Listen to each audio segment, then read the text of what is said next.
Hello everyone, welcome to my channel literature light house.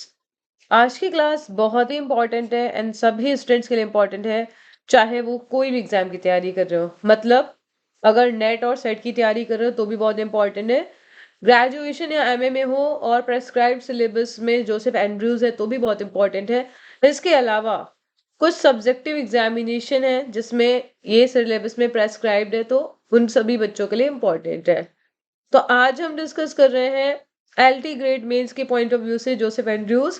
उसके अलावा GTC, assistant professor, यूपीएचईसी के exam के syllabus में भी जहां पे भी ये प्रेस्क्राइब्ड है उन सभी स्टूडेंट्स के लिए बहुत ही हेल्पफुल क्लास है। तो आज हम शॉर्टकट में डिस्कस नहीं करेंगे, सारे मेजर पॉइंट्स डिस्कस करेंगे जोसेफ एंड्रयूज से रिलेटेड। उसके अलावा in the beginning we will discuss about the writer in a nutshell, as well as we will talk about the introduction of the novel. Like, we categorize novel in which category, like we categorize Joseph Andrews in which category, and in how many books it is divided, from which book the idea of this novel comes. Okay, so without any delay I would like to start, but please be concentrated because आप में से बहुत सारे लोग हैं जिन्होंने इस class के लिए डिमांड करी है, नॉवेल्स के लिए, एंड वो भी डिटेल में। बहुत सारे बच्चों को कॉन्सेप्ट क्लियर नहीं है, और राइटिंग के लिए अगर आपके पास टॉपिक की अंडरस्टैंडिंग नहीं है, नॉवेल या बुक जो भी आपकी सिलेबस में प्रेस्क्राइब्ड है, आपको उसके बारे में बहुत सरफेस लेवल का आइडिया है, तो आंसर राइटिंग में आपको प्रॉब्लम होगी। तो आपको सारी इंफॉर्मेशन जो एग्जाम के लिए इंपॉर्टेंट है वो होनी चाहिए। तो मैंने इसमें वो सारे पॉइंट्स इंक्लूड किए हैं जो प्रीवियस ईयर में पूछे गए हैं और जो पूछे जाने की संभावना है। ओके, तो स्टार्ट करते हैं क्लास। सबसे पहले तो आपको पता होना चाहिए जोसेफ एंड्रयूज के बारे में कि ये कैसे राइटर हैं, क्या सेटिंग, क्या इनका लाइफ बैकग्राउंड है। तो हम डिस्कस करेंगे केवल इंपॉर्टेंट पॉइंट्स। ओके, तो देखा जाएगा तो अर्ली 18th सेंचुरी में जोसेफ हेनरी फील्डिंग ने कई सारे प्लेस लिखे थे जिसमें उन्होंने leading politicians and public figures को सैटराइज किया था, जिसमें कि Hugh Walpole, King George second and queen भी रही हैं, जिसके कारण इन्हें सेंसर कर दिया जाता है। ओके, और इनका जो ड्रामा का करियर था एक तरह से खत्म हो जाता है। फिर उन्होंने अपनी लाइवलीहुड चलाने के लिए नॉवलिस्ट बनना डिसाइड किया। तो आपको ये पता होना चाहिए कि इन्होंने नॉवेल के अलावा ड्रामा भी लिखे हैं, और इन्होंने अपना पर्सनल जो करियर स्टार्ट किया है वो एज अ ड्रामेटिस्ट ही स्टार्ट किया है। तो एक मेजर पॉइंट है जो आपको पता होना चाहिए। इनका समरसेट इंग्लैंड में जन्म होता है 1707 में। एटन कॉलेज में इनको एजुकेशन मिलती है। बाद में ये यूनिवर्सिटी ऑफ लैडन नेदरलैंड्स में चले जाते हैं। ओके, 1740 में सैमुअल रिचर्डसन ने पामेला, या इसका सबटाइटल है वर्चू रिवॉर्डेड, इसे पब्लिश किया था। और जैसे ही ये पब्लिश किया था ये बहुत बड़ा सेंसेशनल नॉवेल बन जाता है, बहुत ज्यादा फेमस नॉवेल बन जाता है। इस स्टोरी में अगर हम देखें क्या है, तो यहाँ पे पामेला जो कि एक वर्चुअस सर्वेंट गर्ल है, वो अपनी चेस्टिटी को प्रोटेक्ट करती है against her wealthy employer mister booby, which resulted in her triumph over him and their marriage।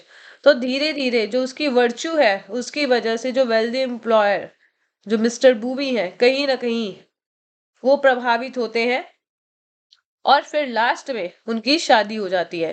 तो इसे इस नॉवेल को प्रेज किया जाता है as an example of moral purity. ये आप याद रखेंगे। अब हम अगर इस नॉवेल की बात करें तो यहाँ इस राइटिंग के बाद, लाइक पामेला के बाद, कई सारे राइटर्स ने बर्लेस्क लिया था। बर्लेस्क आप जानते हैं, दो तरीके के बर्लेस्क होते हैं, high burlesque and low burlesque. High burlesque में क्या होता है, आपकी स्टाइल हाई होगी, लेकिन जो टॉपिक होगा, जो टॉपिक डील किया जाएगा वो आपका क्या होगा, लो ट्रिवियल थीम। जैसे आप देखें तो रेप ऑफ द लॉ।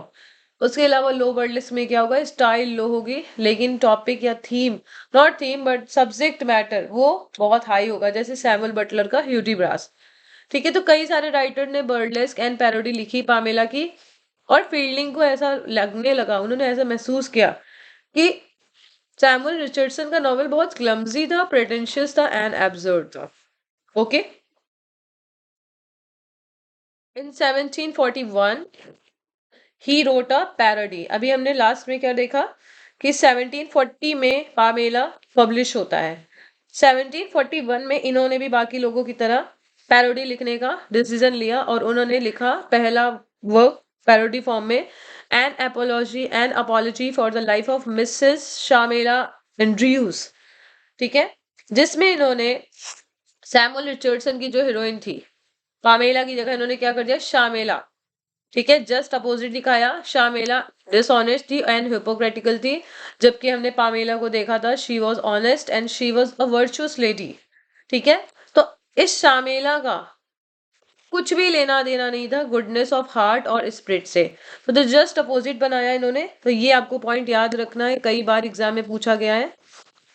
फिर नेक्स्ट पॉइंट क्या है कि इन्होंने 1742 में पब्लिश किया the history of the adventures of Joseph Andrews and of his friend Mr Abraham Adams.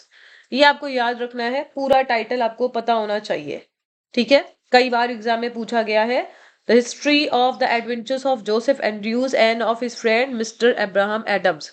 यहाँ पे एग्जाम में सवाल पूछा गया था कि इसमें कितने हीरो हैं, तो अगर टाइटल वाइज देखा जाए तो there are 2 heroes in it. Okay, इस नॉवेल को जोसेफ एंड्रयूज को एज अ रिएक्शन लिखा गया था पामेला के। ठीक है, और इस नॉवेल को सर्वेंटिस की इमिटेशन में लिखा गया था। सर्वेंटिस कौन है? He was author of Don Quixote. ठीक है, he was an author of Don Quixote. Manner मतलब आप कह सकते हैं स्टाइल, टू रिडिक्यूल पामेला। ठीक है, पामेला को रिडिक्यूल करने के लिए इन्होंने सर्वेंटिस जो कि राइटर है डॉन क्योहोटे के, इसे क्विक्सोट नहीं पढ़ेंगे, क्योहोटे पढ़ेंगे, उन्हीं के मैनर में ही लिखा था। ठीक है, और इन्होंने रिचर्डसन के नॉवेल की सिचुएशन को रिवर्स कर दिया। इन्होंने पामेला की जगह जोसेफ को एज अ चेस सर्वेंट दिखाया। ठीक है, अभी हमने पामेला की बात करी तो पामेला में उसे इनोसेंट वर्चुअस सर्विंग मेड दिखाया था, बट यहाँ पे वर्चुअस सर्वेंट कौन है? जोसेफ, जिन्हें लेडी बूबी टेम्प्ट करती है from the path of virtue and who runs away to save his chastity, और ये अपनी चेस्टी बचाने के लिए यहाँ से भाग जाते हैं। ठीक है, तो अभी मैंने जितने भी पॉइंट्स डिस्कस किए यहाँ से क्वेश्चन बन चुके हैं।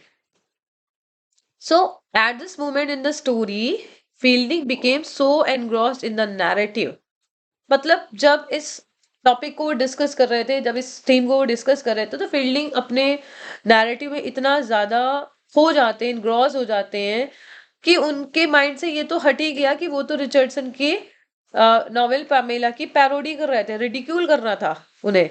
और उन्होंने कई सारे सीरीज ऑफ एडवेंचर्स इसमें डिस्क्राइब किए रोड पे, जहां पे जोसेफ को पार्सन एडम्स ने अकम्पनी किया था। ठीक है, ये आपको याद रखना है। नेक्स्ट पॉइंट क्या है? जोसेफ एंड्रयूज पब्लिश होने के बाद एक नॉवेल और पब्लिश होता है, the history of mister Jonathan wild the great. ये एक सैटिरिकल नॉवेल है जिसमें उन्होंने एल्यूट किया है सर रॉबर्ट वॉलपोल को। ठीक है, सटायर किया है सर रॉबर्ट वॉलपोल को, he was a politician. Horace Walpole आपने नाम सुना होगा, उन्हीं के फादर है। ओके, तो फील्डिंग का क्या बिलीफ रहता है? That generosity frequently exist in those हुम सोसाइटी कंडेम्स, कि जेनरोसिटी अक्सर उन्हीं लोगों में होती है जिन्हें सोसाइटी कंडेम करती, पसंद नहीं करती है। ठीक है, किन्हें पसंद नहीं करेगी सोसाइटी? लोअर क्लास पीपल को, या जिनकी कोई क्लास नहीं है, जो एरिस्टोक्रेसी क्लास से बिलोंग नहीं करते हैं। एरिस्टोक्रेसी क्लास के अंदर प्राइड होगा, लेकिन लोअर क्लास के अंदर ह्यूमैनिटी होगी। ओके, जेनरसिटी होगी। और इस थीम को, इस आइडिया को, इस बिलीफ को उन्होंने अपने नेक्स्ट नॉवेल टॉम जोन्स, जिसे 1795 में पब्लिश किया था, 1749 में, इसमें इन्होंने इस थीम को इंटेंसिफाई किया, जिसमें इन्होंने the life and adventures of Tom Jones को दिखाया। Okay, Tom Jones a foundling, ये टाइटल है, ये आप याद रखेंगे, कई बार ये भी टाइटल पूछा जाता है। और इस नॉवेल में, टॉम जोन्स में, फील्डिंग का कंप्लीट मैन का जो भी एक प्रोट्रेट है या उनके माइंड में जो भी आइडिया है वो हमें दिखता है कि एक कंप्लीट मैन कैसा होता है, उसके अंदर क्या कैरेक्टरिस्टिक होनी चाहिए। लास्ट इनका नॉवल है एमेलिया एंड ये पब्लिश होता है 1751 में। तो इसमें हम अगर देखें तो पहले वाले नॉवल का जो बैलेंस है, like the balanced personality of a man, वो इस नॉवल में नहीं थी और ये बहुत सक्सेसफुल भी नहीं था। ठीक है, तो ये आप ध्यान रखिए। अब अगर हम बात करें इनके नॉवेल्स की, तो मेजर इंग्लिश नॉवेल्स जो भी लिखे हैं इन्होंने जोसेफ एंड्रूज से पहले, तो वो था रॉबिन्सन क्रूसो, बहुत इंपॉर्टेंट है। पोस्ट कोलोनियल लिटरेचर अगर आप पढ़ रहे हैं तो आपके लिए ये बहुत इंपॉर्टेंट नॉवेल है। एंड मॉल फ्लैंडर्स, ठीक है, ये भी बहुत इंपॉर्टेंट है।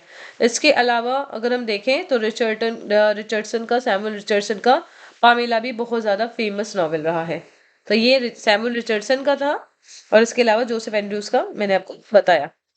ठीक है, और Joseph and sorry Henry fielding का मैंने आपको बताया। इसके अलावा डेनियल डिफो का Robinson Crusoe and mall Flanders. तो ये आपने अगर पढ़ा हो four pillars of novel, right, four pillars of novel पढ़ा है, तो उसमें आपने 4 लोगों के नाम पढ़े होंगे जिनके नाम आपको याद रखने हैं। पहला नाम है Samuel Richardson, second is Henry fielding, third is Thomas Smollett and fourth is Lawrence stern. तो इन लोगों ने अपने नॉवेल्स के प्लॉट पे, कैरेक्टर पे, सेटिंग जो बैकग्राउंड है उस पे और थीम पे बहुत ज्यादा फोकस किया। इन्होंने एक आइडिया दिया आने वाली जनरेशन्स के लिए, आगे आने वाले राइटर्स के लिए, कि एक नॉवेल कैसा होना चाहिए। तो देखा जाए तो इनके नॉवेल्स में नॉवेल का भी एक डेवलपमेंट होता है। कमिंग ऑफ एज जैसे हम नॉवेल के लिए पढ़ते हैं, बिल्डिंग्स रोमेंस में कैरेक्टर का डेवलपमेंट होता है। अगर हम इनके नॉवेल की बात करें तो इनकी राइटिंग्स में भी हमने नॉवेल का डेवलपमेंट देखा है, क्योंकि पहले या तो पोइट्री बहुत फेमस थी या तो ड्रामा फेमस था। But 18th century is consider as the age of prose and reason, novel की एज है ये। ओके, तो इन्होंने अपने नॉवेल्स में क्या दिया, फॉर्म दिया, ठीक है, और उसे एक मिडिल क्लास रियलिज्म भी दिया। इन्होंने अपने कैरेक्टर्स एंड प्लेसेस को जो भी उस समय एग्जिस्ट होते थे उनके माध्यम से इन्होंने रियल लाइफ को दिखाया। तो एक बेसिक नटशेल में मैंने आपको आइडिया दिया about Henry Fielding. And now I would like to talk about the introduction of Joseph Andrews, that is very very important for each and everyone. आपको ये भी पता होना चाहिए that Henry Fielding was very famous for using humour and satirical tone in his novels.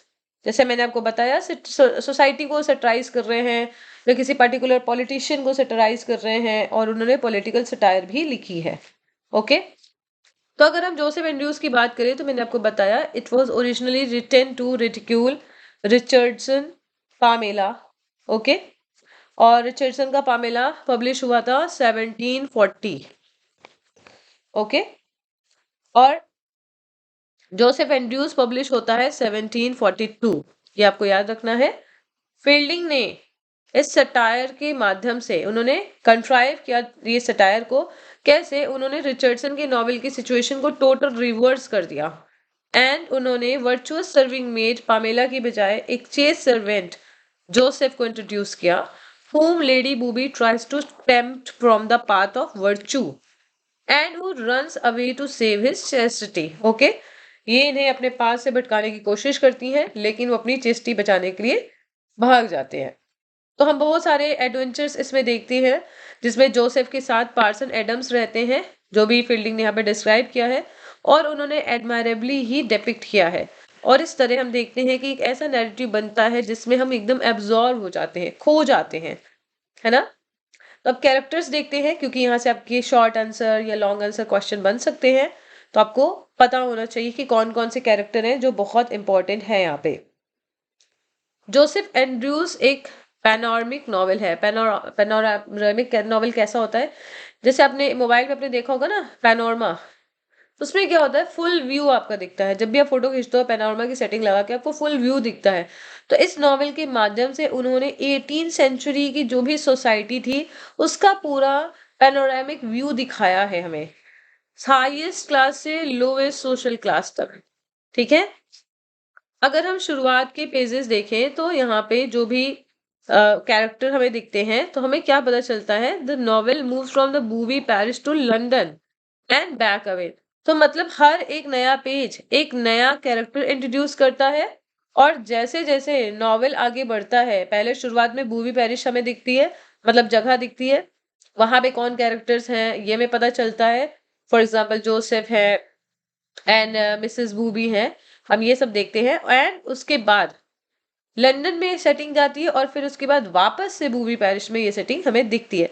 तो आपके लिए ये भी बहुत इंपॉर्टेंट है कि सेटिंग कहाँ ज्यादा है मेजर। ठीक है। और यहाँ पे सारे कैरेक्टर्स, चाहे वो छोटे से कैरेक्टर हो, चाहे वो बहुत बड़े कैरेक्टर हो, हर कैरेक्टर बहुत इंपॉर्टेंट है। स्पेशली अगर आप स्मॉल कैरेक्टर की बात देखें तो वो बहुत ही वाइटल है, and they serve to complement the progress of the main action. अगर मैं इसकी बात करूँ तो छोटे कैरेक्टर में जैसे मैं देख सकती हूँ, पेडलर का कैरेक्टर बहुत इंपॉर्टेंट है इस नॉवल में। ठीक है।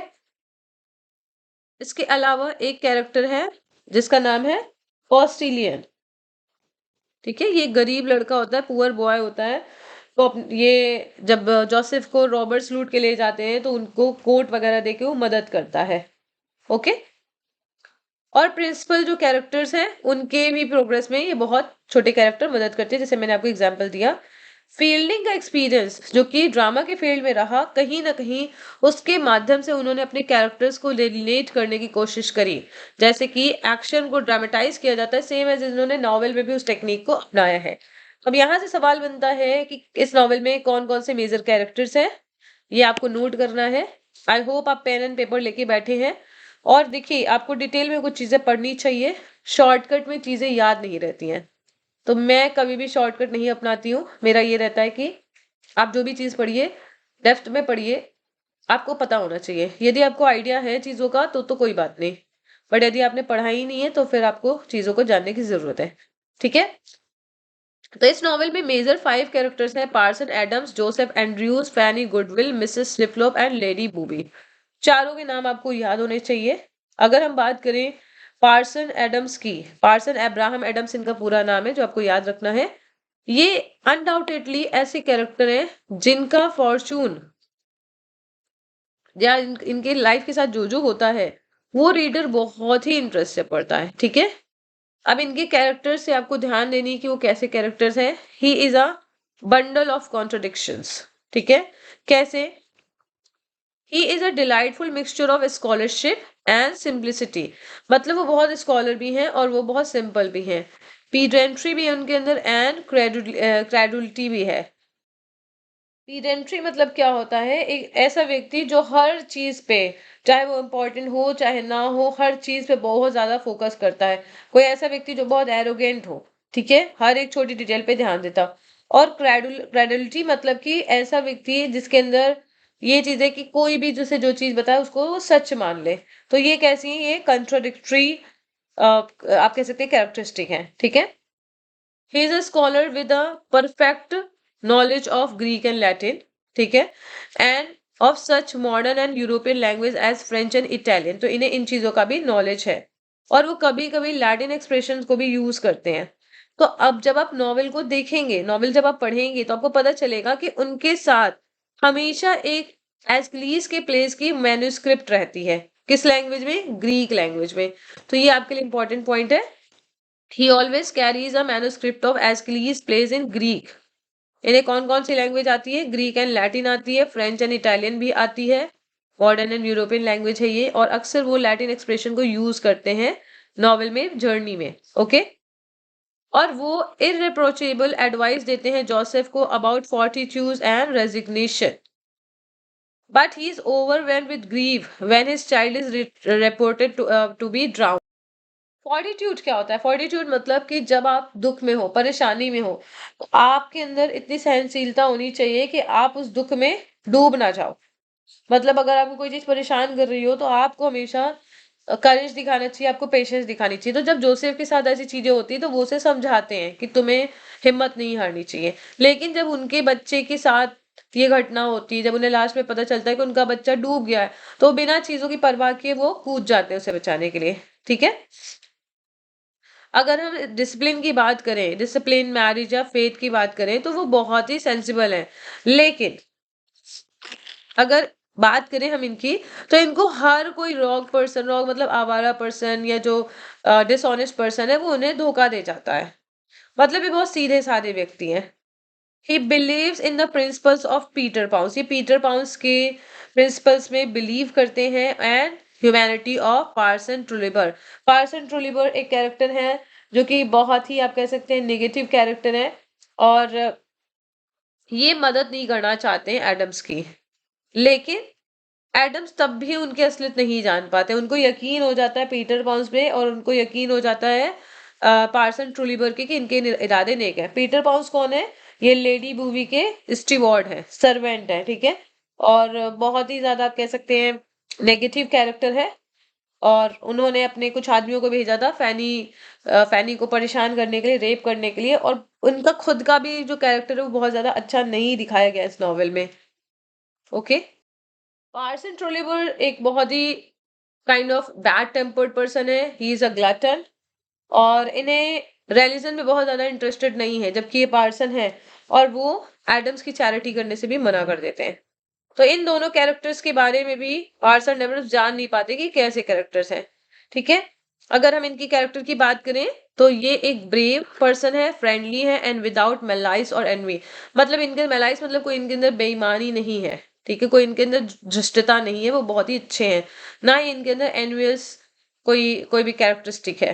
He is a man of good sense and good nature, वो एक बहुत ही अच्छे मैन है, बहुत अच्छे नेचर के हैं।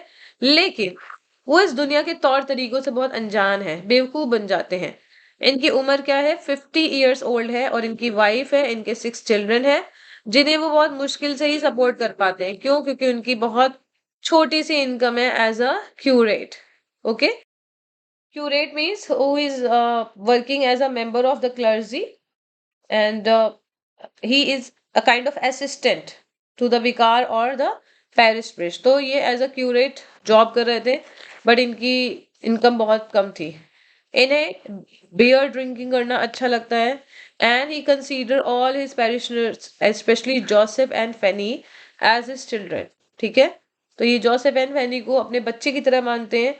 He is eccentric and forgetfulness, ये हमें याद रखना है, क्योंकि वो अक्सर चीजें भूल जाते हैं, वो अपनी हैट और इवन अपना सरमन भी भूल जाते हैं। तो ये पॉइंट आपको आंसर राइटिंग में मदद करेगा। और फिर बार बार क्या होता है, जब ये चीजें भूल जाते हैं तो वो जब सरमन्स इनके माइंड में होता है कि मैं सरमन्स बेचूंगा, और जब वो वहां पहुंचते हैं और जो जब वो देखते हैं अपना बैग, उन्हें पता चलता है कि उनके पास तो सरमन्स है ही नहीं, वो घर ही भूल गए। तो जिसे वो बेचना चाह रहे थे वो घर भूल गए, तो इसलिए उन्हें वापस उसे लेने के लिए लौटना पड़ता है, ठीक है। अगर हम शुरुआत में कैरेक्टर देखें एडम्स का, तो हमें वो एक स्टॉक कैरेक्टर लगता है। स्टॉक कैरेक्टर मतलब क्या होता है? टिपिकल काइंड ऑफ कैरेक्टर, शुरू से अंत तक उसका सेम ही नेचर रहेगा, इसे हम स्टॉक कैरेक्टर बोलते हैं, ठीक है। Absent minded scholar, familiar in literature, जैसे कि अगर आप कहें कि स्टेप मदर का कैरेक्टर क्या होगा? स्टॉक कैरेक्टर होगा। कोई भी आपको चेंजेस नहीं देखने को मिलेंगे, हमारे माइंड में एक इमेज बनी हुई है और उसी के अकॉर्डिंग उसका रोल होगा, ठीक है। लेकिन इस स्टॉक कैरेक्टर को उन्होंने अपनी एक इंडिविजुअलिटी दी है, ओके, और वो डेवलप होता है, वो एडवेंचर्स में भी लैड करता है, मिस एडवेंचर्स में, ठीक है। बहुत सारे मिस एडवेंचर्स इनके साथ होते हैं, पार्सन एडम्स के साथ, और वो इनसे दूसरी इंस सराय में, एक सराय से दूसरे सराय ये वॉन्डर करते रहते हैं, क्योंकि इनके पास बिल पे करने का कोई साधन नहीं था। ही इज बीटन, इन्हें मारा जाता है, ही स्विंडल, उन्हें धोखा दिया जाता है, ठीक है, उनके साथ चीटिंग होती है, उनका मजाक उड़ाया जाता है, ही इज मॉक्ड एट, और बहुत सारे हिलेरियस नाइटली एडवेंचर्स में भी ये इन्वॉल्व होते हैं। लेकिन इन सभी के दौरान ये कभी भी अपना इनेट डिग्निटी एंड गुडनेस कभी भी नहीं खोते हैं। Okay. Next is Joseph Andrews, जो हमारा मेजर कैरेक्टर है। यहाँ से आपसे क्वेश्चन शॉर्ट में अगर पूछा जा सकता है तो पार्सन एडम्स के कैरेक्टर से या जोसेफ एंड्रयूज के कैरेक्टर से कुछ क्वेश्चन बन सकते हैं। इसके अलावा as a picaresque novel, Joseph Andrews बहुत इंपॉर्टेंट क्वेश्चन है जो पूछे गया है। As a comic epic in prose, ये भी क्वेश्चन बनता है। तो आपको इन सभी पॉइंट्स को ध्यान में रखना पड़ेगा, तभी आपके आंसर्स में कुछ पॉइंट्स ऐड होंगे। और आंसर आपको याद नहीं करने हैं, आपको नॉवेल को समझना है। ओके।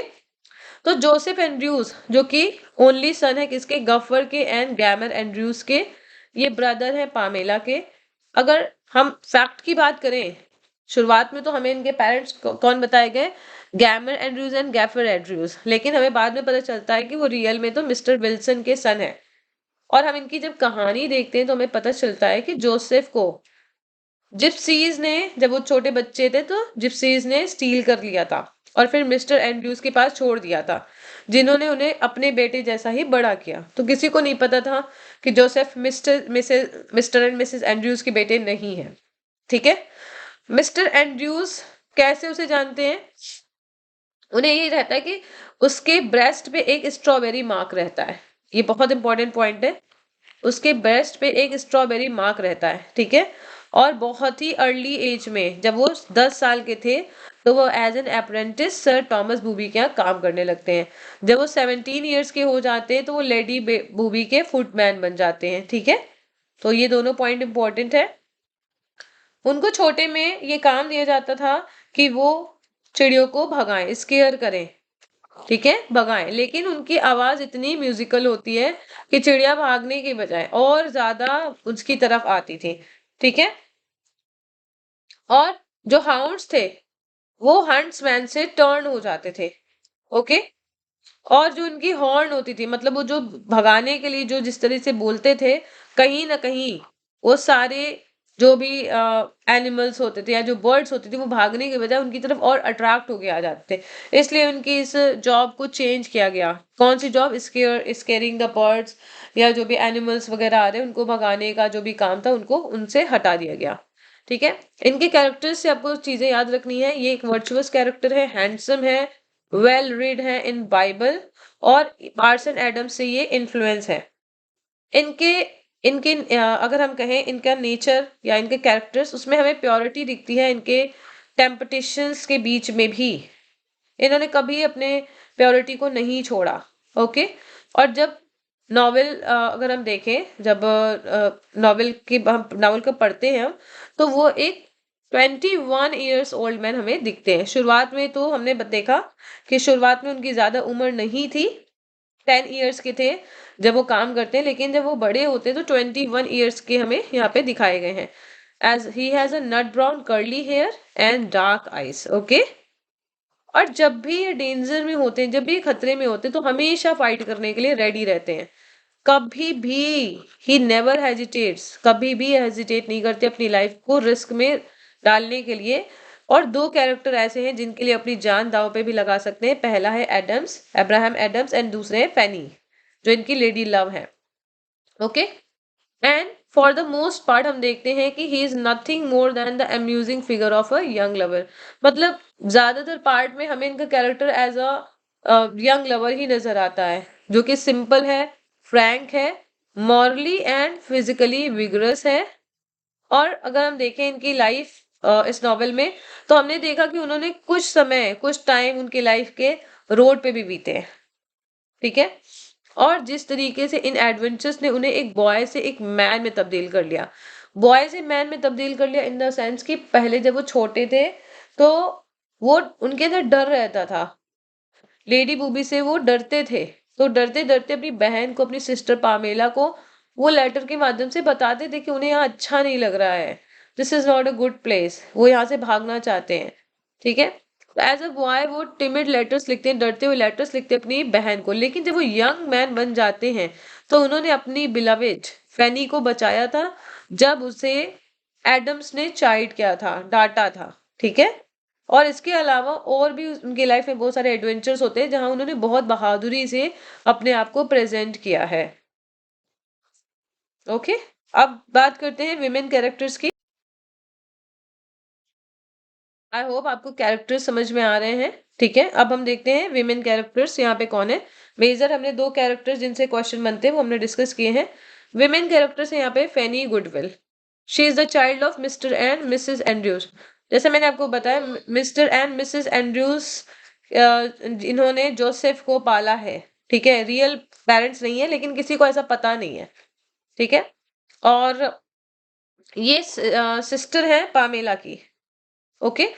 यहाँ पे मतलब ऐसा बताया जाता है कि पामेला की सिस्टर है, क्योंकि मिस्टर एंड मिसेस एंड्रयूज ने जोसेफ एंड्रयूज को भी पाला है, और पामेला क्योंकि जोसेफ एंड्रयूज की सिस्टर है, तो ऐसा था कि ये सिस्टर एंड ब्रदर है। ये आपको ये कॉन्फ्लिक्ट समझना है, ठीक है? क्योंकि ऐसा रिवील होता है कि Mr and Mrs Andrews Fanny Goodwill के भी पेरेंट्स हैं एंड जोसेफ के भी, तो ये दोनों ब्रदर हैं, ब्रदर एंड सिस्टर है, तो इनकी तो शादी हो नहीं सकती। लेकिन ये बाद में ये कॉन्फ्लिक्ट सुलझेगा। जब ये छोटी थी, इन्फेंसी में थी, तो इनको जिप्सीज ने चुरा लिया था, ठीक है? And at the age of 3 years की जब थी, तो इन्हें सर टॉमस बूबी के यहाँ सेल कर दिया गया था। एंड एज अ सर्वेंट ये लेडी बूबी की फैमिली में बड़ी होती हैं। मतलब इनके रियल पेरेंट्स कौन है? Mister and Mrs Andrews. लेकिन यहाँ पे कौन पल रहे हैं, कौन बढ़ रहे हैं? यहाँ पे जोसेफ एंड्रयूज उनके मतलब रियल बच्चे की तरह पल बढ़ रहे हैं। और ये कहाँ है? इनको जिप्सीज चुरा लेते हैं और लेडी बूबी की फैमिली इन्हें बड़ा करती है एज अ सर्वेंट। तो जब हम नॉवेल को देखते हैं तो यहाँ पे पता चलता है कि 19 ईयर्स की है, ब्यूटीफुल है, प्लम्प है, मतलब काफी स्वस्थ है एंड नेचर वाइज बहुत मॉडेस्ट है। ये पुअर भी है, she is also poor and she can neither read और नाइट नॉर राइट। तो इन्होंने पढ़ा लिखा नहीं है, इन्होंने पढ़ाई लिखाई नहीं करी है, एज अ सर्वेंट इन्हें रेज किया गया है। तो हमें ये भी देखने को मिलता है, ठीक है? नेक्स्ट हमारे कैरेक्टर कौन है, देखते हैं।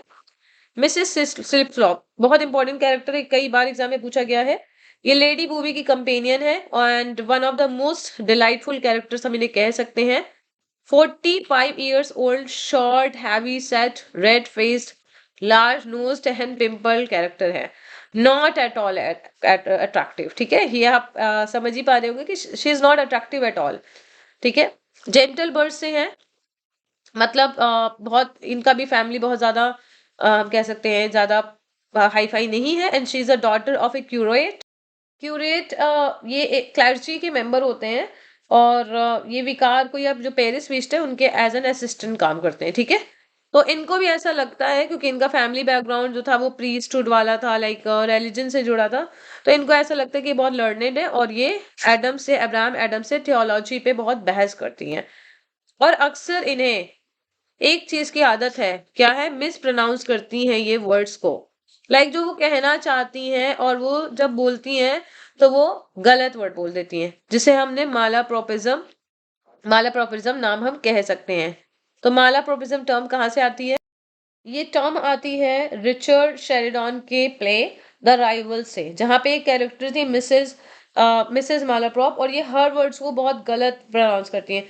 जैसे कि पिनैकल ऑफ पोलाइटनेस को क्या बोलती है? पाइन एप्पल ऑफ पोलाइटनेस, है ना?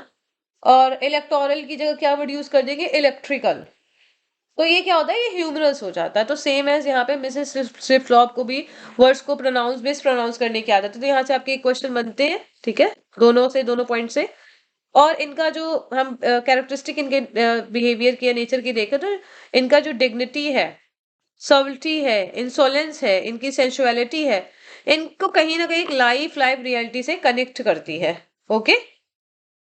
सर्विलिटी मतलब होता है कि उनके अंदर एक डिजायर, एक्सेसिव डिजायर है सबको प्लीज करने की, ठीक है?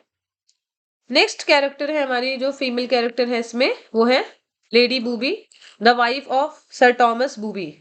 ये जोसेफ को अपने साथ ले जाती हैं लंदन, एज अ सर्वेंट ले जाती हैं और वो उसे सिड्यूस करने की कोशिश करती हैं, ठीक है? ये आपको इंपॉर्टेंट पॉइंट याद रखना है। तो जब उनके जो भी एफर्ट्स थे या जो भी उनकी कोशिश थी, उसमें वो जब सक्सेसफुल नहीं होती हैं तो उन्हें इस बात की बहुत नाराजगी होती है और वो जोसेफ को जॉब से डिसमिस कर देती हैं, ठीक है? लेकिन डिसमिस करने के बाद भी कहीं ना कहीं उनके मन में उसके लिए डिजायर थी और इसलिए जब फैनी ब्राउन से शादी होने वाली थी तो वो उसे रोकने की कोशिश करती है। She is very conscious about her social superiority, उन्हें अपनी सोशल सुपीरियोरिटी का बहुत ज्यादा ध्यान रहता है और वो हमेशा दो चीजों के बीच फंसी रहती हैं।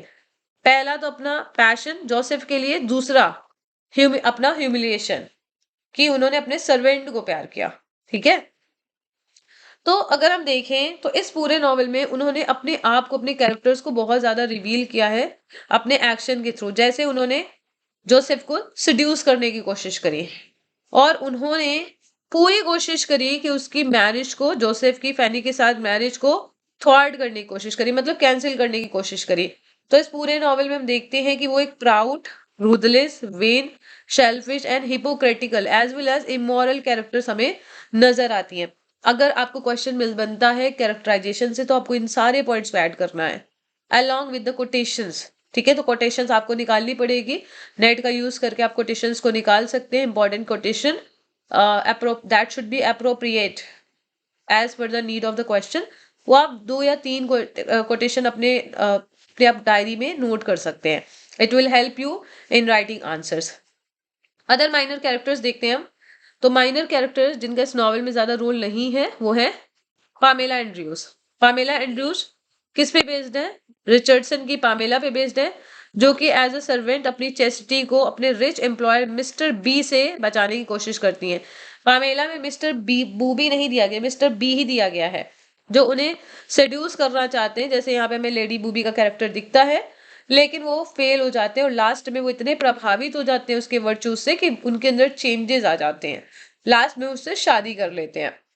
ओके, तो हमें वर्चू की यहाँ पे विक्ट्री दिखती है। जोसेफ एंड्रयूज में ये जोसेफ की सपोज सिस्टर है और unknown to her the sister of Fanny, और उन्हें पता भी नहीं है कि वो फैनी की भी सिस्टर है। अनजाने में कैसे, मैंने आपको बताया सारा कि इनको लगता है, इन सबको लगता है कि वो जोसेफ एंड्रयूज, जो एंड्रयूज फैमिली है वो इनके रियल पेरेंट्स हैं, लेकिन एंड्रयूज फैमिली की जो रियल बच्ची है वो कौन है? फैनी है। ओके, इनके रियल पेरेंट्स मैंने आपको शुरू में ही बताया था, अगर आपको याद हो, सबसे शुरुआत में मैंने बताया था आपको। ठीक है, तो जोसेफ जो है अपनी बहन को एज अ मॉडल देखते हैं, मॉडल ऑफ चेस्टिटी, और उन्हीं को वो फॉलो भी करते हैं। तो फील्डिंग को बहुत अच्छा लगता है, he amuses himself by showing her as a young wife. वो उन्हें ये दिखाने में बहुत अच्छा लगता है कि वो उस व्यक्ति की यंग वाइफ है who preaches and moralises without end. Okay, जो प्रीच भी करते हैं और मॉरलाइज भी करते हैं विदाउट एंड, कोई उनका ऐसा मकसद नहीं होता है। ठीक है, तो अब कहीं ना कहीं देखिए ये मिस्टर बी की यंग वाइफ बन गई हैं और वो अब प्रीच करती हैं, वो अब चीजों को समझाती हैं। ठीक है, वो कोई भी कनेक्शन नहीं रखना चाहती फैनी से, and she regards her as a socially inferior. हमने ये भी देखा कि वो फैनी को बहुत लो समझती हैं और उसे सोशली इंफीरियर समझती है। तो मैंने आपको शुरुआत में बताया था, जो लोग लो लोअर क्लास से बिलोंग करते हैं या हम्बल बैकग्राउंड से बिलोंग करते हैं, उनके अंदर मॉडेस्टी ज्यादा है, बट जो हाई क्लास से बिलोंग करते हैं उनके अंदर ईगोइज्म ज्यादा है ना। तो फील्डिंग के जो माइनर कैरेक्टर्स हमें दिखते हैं, हमने देखा कि उनको भी बहुत उन्होंने विविडली, बहुत ही क्लियरली पोर्ट्रे किया है, और हर कैरेक्टर की अपनी एक डिस्टिंक्ट आइडेंटिटी है। यहाँ पे हमें एक और कैरेक्टर दिखता है, वो है पीटर पाउस। पीटर पाउस जो कि सभी सभी सर्वेंट्स की सैलरी को होल्ड करता है और वो बहुत ही हाई इंटरेस्ट पे लोन देता है। ठीक है, इसके अलावा हमने एक कैरेक्टर देखा है, कौन सा कैरेक्टर है? वो है पार्सन ट्रुलिबर। पार्सन ट्रुलिबर, इनके अंदर बहुत ज्यादा ग्रीडीनेस है। ओके, बहुत ही श्रूड कैरेक्टर है ये। नेक्स्ट कैरेक्टर जो हमने देखा है वो है मिस्टर टाउ हाउस, जो अपनी मिसेस टाउ हाउस सॉरी, जो अपने हस्बैंड ब्यू डिडैपर को डांटती हैं। उनके हस्बैंड ईरिंग है, बहुत स्ट्रेंज कैरेक्टर में देखने को मिला यहाँ पे इनका। ये टिपिकल 18th सेंचुरी डैंडी को रिप्रेजेंट करते हैं। ओके, तो यहाँ पे एक पॉइंट अगर आप कंफ्यूज हो रहे हो तो मैं ये क्लियर कर दूं, इनके जो हस्बैंड है वो मिस्टर टाउ हाउस है। ठीक है, ये आप ये अगर ब्यू डिडैपर से आप एसोसिएट मत कर लीजिएगा। इनके कैरेक्टर हैं Mrs tau house, sorry mister tau house, mister tau house. ठीक है, टाउ हाउस, राइट। ये एक इनको संभालते हैं और बहुत ही स्टिंगी कैरेक्टर है, ये हमेशा अपने हस्बैंड को डांटती रहती है। नेक्स्ट कैरेक्टर है ब्यू डिडैपर। ब्यू डिडैपर 18th सेंचुरी के जो वैसे type of like fob kind of character है उसे रिप्रेजेंट करते हैं, और इनको लेडी बूबी इस काम के लिए सौंपती हैं कि ये फैनी ब्राउन को एब्डक्ट कर ले, उनका अपहरण कर ले और उसे रेप कर ले। ठीक है, तो ये आपको याद रख। डैंडी का मतलब ये होता है कि जो व्यक्ति अपने को बहुत ज्यादा फैशनेबल बना के रखे, बहुत ज्यादा ये सोचता रहता है कि वो कैसा लगता है, अपने स्टाइल को बनाता रहता है ना। कुछ लोग होते नहीं ऐसे, जिन्हें हम लोग बोलते हैं कुछ, अब आपको पता ही है क्या भी बोला जाता है। ठीक है, तो ये सारे कैरेक्टर्स, जितने भी कैरेक्टर्स हैं अगर हम देखें, तो हेनरी फील्डिंग ने अपने कैरेक्टराइजेशन के माध्यम से एक gallery of colourful gallery of characters को क्रिएट किया है। और ये सारे कैरेक्टर्स अगर हम देखें, तो उन्होंने अपने अपने इंडिविजुअल टाइप्स को बरकरार किया है। ठीक है, इसके अलावा हमने कुछ और भी कैरेक्टर्स देखे हैं इंडिविजुअल टाइप्स में। अगर देखें, a traveller in a coach, a post boy, an innkeeper, जो कि कुछ समय के लिए ही अपीयर होते हैं। दे अपीयर फॉर वन स्टैंड, लेकिन वो हमारे माइंड में हमेशा इनग्रेव्ड हो जाते हैं, छप जाते हैं। ठीक है, तो आई होप कि आपको ये चीजें क्लियर है। अब देखते हैं हम स्ट्रक्चर क्या है जोसेफ एंड्रयूज का। तो बहुत सारे क्रिटिक्स ने ये कमेंट किया है कि जोसेफ एंड्रयूज एक प्ले को रिजेंबल करता है, शायद इसलिए क्योंकि फील्डिंग एक बहुत ही एक्सपीरियंस ड्रामेटिस्ट है। और इसमें 4 बुक है, ये आपको पता होना चाहिए। 4 बुक है जो कि 4 एक्ट को रिप्रेजेंट करती हैं, जिसमें पहली बुक प्रॉब्लम बताती है, first book represent the problem, second and third book ये क्या दिखाती है, कॉम्प्लिकेशंस, और fourth book it present the unfolding of the action. मतलब आपने देखा होगा ना, राइजिंग एक्शन, देन आता है क्लाइमेक्स, और उसके बाद फॉलिंग एक्शन, रेजोल्यूशन। ये हमें ड्रामा में दिखता है। तो सेम है, हमें यहाँ पे भी ये चीजें दिखती हैं कि शुरुआत में प्रॉब्लम हमने रेज होती दिखी, फिर हमने उसके बाद देखा कि कैसे कॉम्प्लिकेशन बढ़ती है, और लास्ट में आते आते कैसे सारी चीजें सॉल्व हो जाती हैं। ठीक है, तो आई होप आपको क्लियर है। यहाँ पे मैं एक और पॉइंट ऐड करना चाहूंगी, आप इसे नोट कर सकते हैं कि इस बुक को चार पार्ट में आप कह सकते हैं, लाइक देयर आर 4 बुक्स। ठीक है, जोसेफ एंड्रयूज टोटल 4 बुक्स में लिखा गया है। और अगर हम बुक 1 की बात करें तो उसमें टोटल 18 चैप्टर्स हैं। सेकेंड बुक की बात करें तो इसमें टोटल 17 चैप्टर हैं। थर्ड बुक की बात करें तो इसमें 13 चैप्टर हैं। एंड 4 बुक की बात करें तो इसमें टोटल 16 चैप्टर हैं। मतलब टोटल अगर चैप्टर्स पूछ लिया जाए कभी, तो आपको पता होना चाहिए कि total there are 64 chapters in this book. ये भी क्वेश्चन कभी कभी बन जाता है। अगर पार्ट वाइज बात की जाए तो देयर आर 4 पार्ट्स। ठीक है, like book wise there are 4 books in this novel, लेकिन चैप्टर वाइज बात की जाए तो 64 चैप्टर्स हैं। जिसमें कि हम पहले बुक में देखते हैं कि इंट्रोडक्शन होता है जोसेफ का, और उन्होंने लेडी बूबी के अंडर में जॉब जो करी थी उसको हमने देखा, वो कैसे उन्होंने लेडी बूबी के एडवांसेस को रिजेक्ट किया, उनको कैसे जॉब से निकाला गया, और फिर उनकी जर्नी स्टार्ट होती है फैनी ब्राउन को ढूंढने की। सेकंड बुक में हम देखते हैं कि पूरी उनकी जर्नी पे ही फोकस होता है, और वहां पे पार्सन एडम्स का इंट्रोडक्शन होता है इन द सेकंड बुक। फिर हम देखते हैं कैसे वो सराय में जाते हैं, इन में जाते हैं, और फिर वो दोनों लोग मिलके फैनी को बचाते हैं। थर्ड बुक में हम देखते हैं कि ये जर्नी कंटिन्यू होती है, तीनों लोग जर्नी पे जाते हैं, और बहुत सारे लोगों से वो एनकाउंटर करते हैं, बहुत सारे लोगों से मिलते हैं। तो ये पूरा थर्ड बुक कैरेक्टर की वर्च्यू पे, उनकी पर्सनैलिटी पे, उनकी हॉस्पिटैलिटी को डेवलपमेंट उनके कैरेक्टर में दिखाता है। और बुक नंबर 4 में हम देखते हैं कि ये सभी कैरेक्टर, सभी लोग बूबी कंट्री में वापस जाते हैं, क्योंकि इसके पहले लंदन चले गए थे। सेकंड बुक से हमें सेकंड और थर्ड बुक लंदन में दिखती है। फोर्थ बुक में हम देखते हैं कि ये बूबी कंट्री जाते हैं, वहां पे कैसे कॉन्फ्लिक्ट रिजॉल्व होता है, और कुछ कॉमेडिक मिसअंडरस्टैंडिंग भी होती है, जैसे आइडेंटिटी का कंफ्यूजन होता है कि कौन किसका बच्चा है, ये फैनी एंड जोसेफ दोनों भाई बहन हैं, शादी इनकी कैंसिल करनी चाहिए, सारा कुछ होता है, और लास्ट में फिर हमें आइडेंटिटी रिवील होती है। तो पैडलर बहुत एक इंपॉर्टेंट कैरेक्टर है इस आइडेंटिटी को रिवील करने में। ओके, तो अब देखते हैं। तो सेम टाइम में हम ये भी देखते हैं कि first part of every chapter, the preface is an informal essay. ठीक है, तो आप ये समझ ही रहे हैं कि 18 सेंचुरी में एसे भी बहुत सारे लिखे गए हैं, जैसे पीरियोडिकल एसेस आपको पता है, स्टील, एडिसन, ये सारे लोग कैरेक्टर्स आते हैं। और इवन हेनरी फील्डिंग भी एक पीरियोडिकल से जुड़े थे जिसका नाम था द कॉवेंट गार्डन जर्नल। क्या नाम था इसका? The Covent garden journal. ठीक है, ये एक हम कह सकते हैं बाई वीकली पीरियोडिकल था। बाई वीकली क्या होता है, हफ्ते में 2 बार ये निकलता था। ओके, 1752 में से ये एसोसिएट होते हैं। ठीक है, तो इन्होंने अपना एक स्यूडो नेम रखा था, सर एलेक्जेंडर नाम से इनका स्यूडो नेम था। तो इस नाम से इन्होंने पब्लिश किया। तो यहाँ पे हमें इनका जो इनका एक्सपीरियंस रहा है एज अ जर्नलिस्ट, वो भी हमें दिखता है। ठीक है, और फिर उनके एक्सपीरियंस हमें एज अ प्ले राइट भी दिखते हैं कि कैसे उन्होंने एक्शंस को सीन में डिवाइड किया, जिससे वो सारे इंसिडेंट को जक्सटापोज कर पाए कैरेक्टर्स को, ताकि वो सभी एक दूसरे पे कमेंट कर सकें।